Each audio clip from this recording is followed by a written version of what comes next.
Conheça a história de Anne, que morreu aos 8 anos de idade.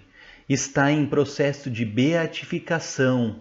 É um exemplo para as crianças doentes e seus familiares. Essa história é impressionante.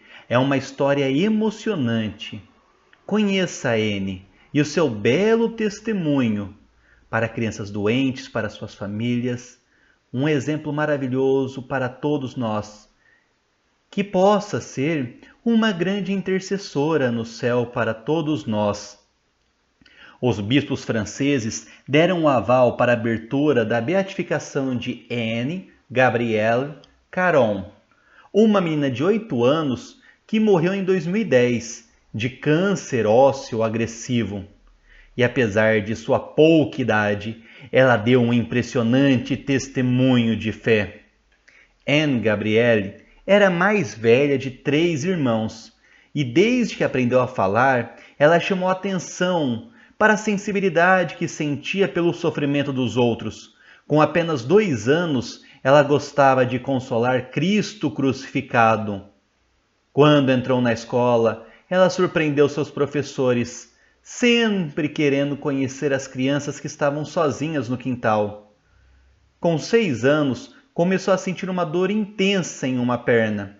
Os ossos foram diagnosticados com câncer metástico. Os tratamentos e o avanço da doença estavam marcando seus dias, e Jesus era o centro de sua vida. Sua fé era incompatível com a sua idade.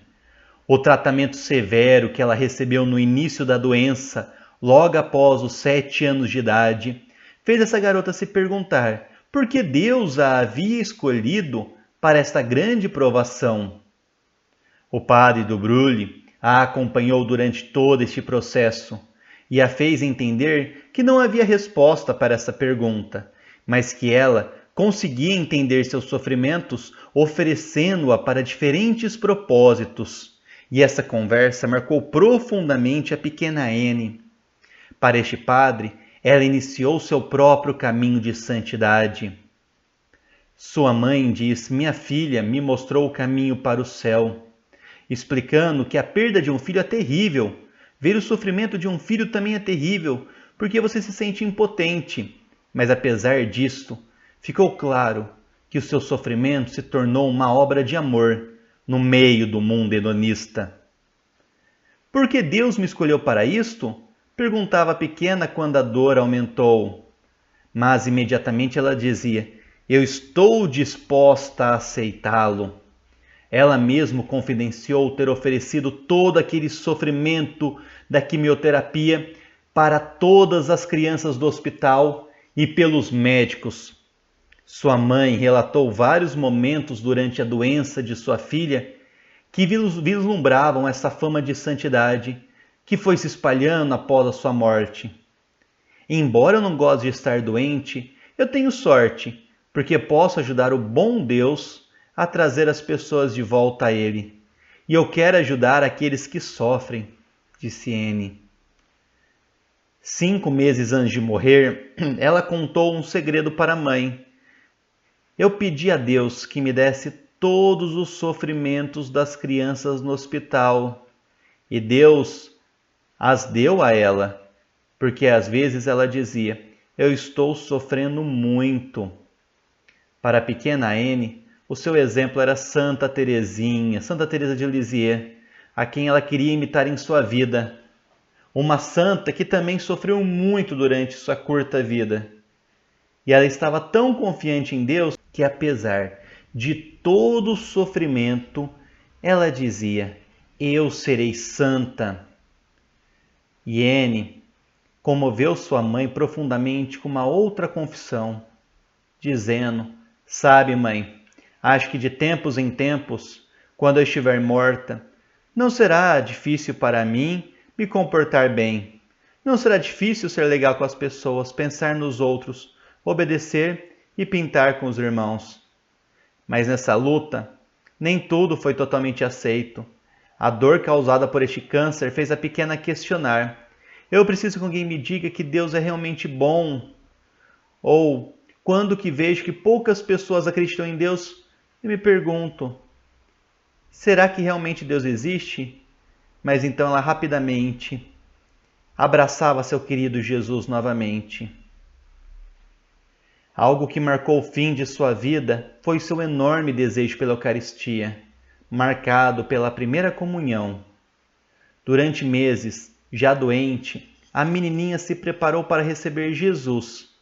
Em março de 2009, ela disse: "Eu gostaria de fazer minha primeira comunhão para poder fazer ainda mais sacrifícios." Algumas semanas depois, ela só falava sobre a sua comunhão e não queria saber de festas ou presentes. E em maio ela disse à mãe: "Eu quero receber Jesus. Você entende que ele vai entrar no meu coração? Eu mal posso esperar." Sua mãe então perguntou se ela queria usar um vestido branco e uma linda coroa de flores. Anne respondeu: "Mãe, é claro que isso me faria feliz, mas o que eu realmente quero é receber Jesus." No entanto, ela ainda passaria por mais uma provação. Sua comunhão seria no dia 7 de junho, mas 2 dias antes, sua condição de saúde piorou. Piorou devido à doença, e ela precisou ser internada no hospital, às vésperas da sua tão desejada primeira comunhão. Por quê? Porque o bom Deus permite isso. Eu pedi a Nossa Senhora para não voltar ao hospital. Por quê? Eu realmente queria fazer minha primeira comunhão, dizia ela em lágrimas. Ela pediu à mãe para que rezasse a Nossa Senhora para que ela tivesse tempo de fazer sua primeira comunhão. Ela foi hospitalizada em Marseille. Todos que cruzaram seu caminho, ela sempre pedia que rezasse para que ela pudesse receber a primeira comunhão. E finalmente, como um milagre, todos os exames médicos foram realizados rapidamente e o seu estado de saúde foi melhorando. No domingo de manhã ela recebeu alta, mas era quase impossível chegar à igreja em Toulon. Era 11 da manhã e a missa já havia começado. O pai da menina dirigiu o mais rápido que pôde e juntos rezavam Nossa Senhora para ajudá-los a chegar a tempo. À medida que avançavam, também rezavam as orações em preparação à comunhão. Eles acreditavam que chegariam a tempo, mas ao chegar em Toulon, tiveram que enfrentar um engarrafamento. O seu pai começou a explicar para Anne que ela não poderia fazer sua primeira comunhão. Ele ainda tentou, e 20 minutos depois eles chegaram à igreja. A missa tinha acabado e as crianças estavam prontas para sair em procissão. Anne entrou chorando na igreja em seu vestido branco. De repente, o coro parou de cantar e o padre decidiu que Anne faria sua primeira comunhão naquele momento e na presença de toda a paróquia. E ela conseguiu realizar o grande desejo de sua vida. Quando Anne recebeu Jesus Eucarístico, houve um grande silêncio em toda a igreja. Os fiéis ficaram fascinados com a meditação dessa menininha e comovidos com o encontro entre Deus e a sua alma, que tanto amava Jesus. Mais tarde, o próprio padre testemunhou: "Eu nunca vi alguém como ela. Para o meu coração sacerdotal, este ainda é um momento muito emocionante." A sua saúde piorou. A morte se aproximava. Até o próprio bispo ia até a sua casa para lhe dar a comunhão. Nas suas últimas semanas, ela viveu a sua própria paixão. E após 30 horas de agonia, morreu no dia 23 de julho de 2010. Olhando para Anne Gabriele, via-se Deus, dizia ao padre durante o funeral. Anos depois de sua morte, sua mãe reconhece a tão famosa frase de Santa Teresinha: "Tudo é graça." Ela ensinou sua família e seus conhecidos a viver o dia de Deus, e ser feliz com as coisas mais simples. Desde então, testemunhos de graças recebidas foram relatadas em todo o mundo aos padres que são responsáveis pela sua causa. Seu testemunho viajou o mundo e seu exemplo ajudou muitas famílias atingidas pela doença. A pequena Anne é um grande exemplo para todos. É um grande exemplo para as crianças doentes, para os seus familiares, para todos nós, de fé, de entrega, de abandono, de confiança, de amor à Eucaristia, de fazer a vontade de Deus, de buscar a santidade. Que peçamos a intercessão de Anne e divulguemos para que seja levada aos altares e seja uma intercessora por nós e pelo mundo que tanto precisa de exemplos de pureza como ela.